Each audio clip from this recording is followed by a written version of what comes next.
Hey folks, welcome to Tuesday's Elevenses. So today I'm going to chat about clarity. Yesterday we were talking about trust and I was using Stephen Covey's model, and some of you are probably still thinking about that one, so I've taken some feedback and apparently too much to think about.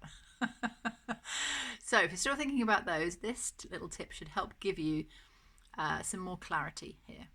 So if you're thinking about your values, or you're thinking about your track results, or you're thinking about what your intent really is, you might feel some confusion. And confusion isn't because you don't know, it's because you've got a confusion of states going on. So there's where you are now and where you want to be, or what you're doing and what you think you should be doing. And because the two are sort of shoved together in your head, it makes you feel like you don't know, but you do know. So just ask yourself some questions about, where am I now? What do I like? What don't I like? How do I feel? How do other people feel? So that you start to separate what's mine and what's everybody else's, because far too often we're reacting to what other people are reacting to and it's nothing to do with us. Then think about, where do I want to be? How will I feel when I get there? How will I know when I get there? Is something different happening? Am I being somewhere different? And make the distinction between what you want versus what you think is possible. So for an example, I was chatting to a client this morning about returning to work, which is clearly an emotive issue for lots of people right now. And the idea was that the company would like everybody to go back to the office. Now, a lot of people will be thinking that's set in stone now, whereas in fact it might be a consultative kind of stage where if you're a manager, you've got the opportunity to influence. If you've got specific examples, you can use that to help leadership refine their thinking. Things are never always as set in stone as you think they are. And if you want to test if something's set in stone, check the boundary lines. So when I was in project management, I used to ask questions like, so the due date is the 12th of July. What happens if I hand it in on the 14th of July? What happens if we finish by the 10th of July? What are the repercussions? What's the impact?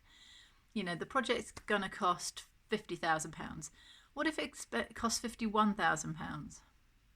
What if it costs £55,000 but I also deliver this? What if it costs £45,000?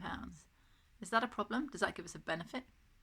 So just test what seem to be the solid rules of the game and just see if they are solid, because more often than not, things are not solid that appear to be solid. And frequently you do people a big favour when you start poking at them a little bit and saying, is that really the case? Is that really true? Do we really need to do that? What is it that we're really trying to do? So in the case of returning to work, are there some facts about returning to work that make it seem like we should get everybody back in the building as soon as possible? Or have you been swayed by an argument that says, actually flexible working is the way to go, as many companies are doing now, and just letting employees stay at home?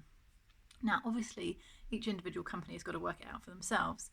But if you are in those companies, don't assume the decision is made. And don't assume the decision is inflexible. So now is the time to be creative. Now is the time to get clarity over what you want. So remember, separate out the states. Where are you now? Where do you want to be? And then a good question to ask yourself to kind of provoke your creativity in the middle is, what would it take? So what would it take to get from where I am now to where I want to be? I mean, who would have thought, like some of the environmental issues that have improved, what would it take to get dolphins in the canals in Venice? Well, if we could make everybody in the world stay at home for a couple of months, that would do it. Everybody would have laughed and said impossible. But look, that is what happened. So crazy, crazy things can happen if you will ask that what will it take question. Now, I'm not suggesting for a moment that somebody asked that question and that was what caused the entire pandemic. However, lots of people got things that they wanted that they didn't think was possible.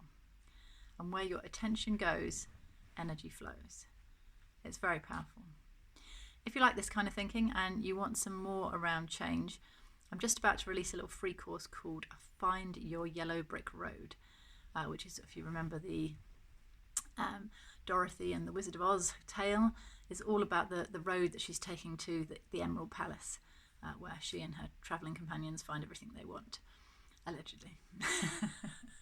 um, and following the yellow brick road is one thing, but finding the yellow brick road in the beginning, I think for most people is a challenge. So just knowing that you need to change, or that you want to change, or that you're confused, or that something's not right, is a very common place to be. And this should hopefully give you some clarity about what is it that you're struggling with, what is it that you're trying to work out, and separate those states for you. So if you're interested in that, let me know below or send me a PM. I'm starting that pretty soon. I've got a few people signed up, but there's some more spaces left if you want to join. And then I'll be releasing my identity kind of program, which is all about following your yellow brick road, finding out who you're playing in life, what the game is about, and what you're supposed to be trying to do, and what's the object of the game. So that one's coming soon too. So let me know what you're interested in. Let me know what you think about today's clarity conversation. And if you're still reflecting on trust and you want some help with that, let me know below. Speak to you soon. Bye.